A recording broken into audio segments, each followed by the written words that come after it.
नमस्कार, आपण पाहतात RK न्यूज।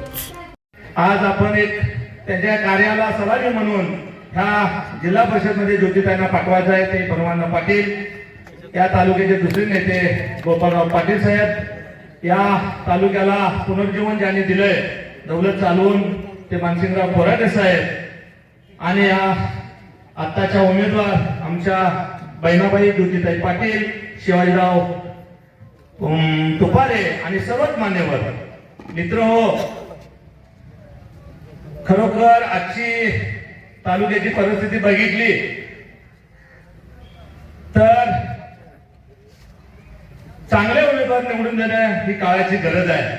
ज्यांच्याकडे राजकीय वारसा आहे, समाजाचं काही ते देणं आहे, समाजाला आपल्या लहानापासून मोठ्यापर्यंत समजून देणारे जे नेते आहेत, जे घर आहे, ते आज मी जवळून बघितलेल्या अण्णांचं घर। आज अण्णा 70 वर्ष कार्य करतात। मला वाटत नाही 70 वर्ष कार्य करत असताना अजून सुद्धा सगळ्यात गरीबात गरीब आणि अगदी पेटेवाल्याला ओळखून अगदी आपलंसं करणारे अण्णा अजून इतके वर्ष जे जगतात, ते खरोखर ही आपल्या तालुक्यासाठी फार मोठी अभिमानाची गोष्ट आहे। आणि अशा वेळेला आपण ही सीट किंवा ह्या तालुक्यातल्या चांगल्या सीटा आपण देणं ही काळाची गरज आहे। भाऊंच्याकडे बघितलं, भाऊ आम्ही मागच्या वेळेला वेगळ्या आमदारांच्या सुदैवानं आपली ओळख नव्हती, त्यावेळेला होतो आम्ही 5 वर्ष काही गोष्टीचा अनुभव घेतला।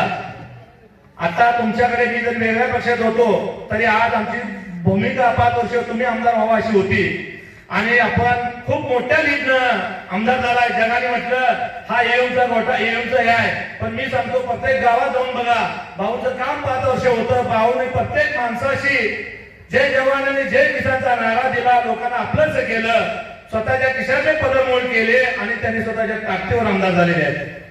त्यामुळे ह्या गोष्टी काही लोक पसरायचा प्रयत्न करतात। आज 10-15 वर्ष झाली आपला तालुका, भाऊ आम्ही बघतोय काही गोष्टीमुळे खूप माग आहे।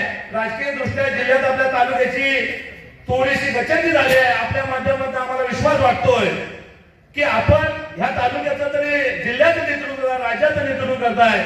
आपल्या तालुक्याची मान आपल्या माध्यमातून नक्की होत राहील। तालुक्याचे शेतकऱ्यांचे प्रश्न आहेत, समाजातल्या विविध कामगारांचे प्रश्न आहेत, आपण नक्की या तालुक्याला सोडाल अशा आम्हाला तरुणांना आशा वाटते। आणि येत्या काळात आपण राज्याचं मंत्रिमंडळाचं नेतृत्व 100% करणार अशी आम्हाला आशाने आम्हाला नक्की आम्हाला हे वाटतंय, आम्हाला त्याची खात्री आहे।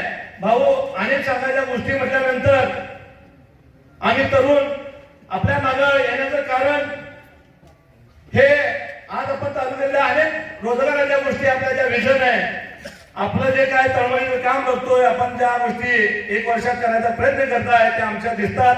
आपला आम्ही जरी वेगळ्या पक्षात असलो तरी कामासाठी आम्ही चांगल्या कामासाठी आम्ही सदैव पाठीमागे आहे। आपण जो आज ह्याचा रस्ता आपला शक्तीपीठ मार्गासाठी सुद्धा मी एका सभेत होतो, पण म्हटलं शक्तीपीठ झाला पाहिजे। रस्ते असतील तर विकास आहे, आणि रस्ते असतील तर शेती, शेतकऱ्यांचा प्रश्न सुटेल। ज्या ठिकाणी चांगले रस्ते झाले तर शेतकरी पुढे आलाय।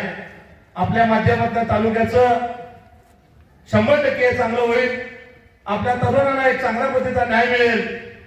आणि आम्ही आज आपल्या ठिकाणी इथं सांगतो की आम्ही सगळे तरुण कार्यकर्ते आपल्या ह्या जे आपण उमेदवार निवडून ह्या निवडणुकीला उभा केलाय त्यांच्या पाठीमागे राहून 100% जिंकून देईन, एवढेच आपल्या ठिकाणी आश्वासन देतो। सांगतो जय हिंद, जय भारत।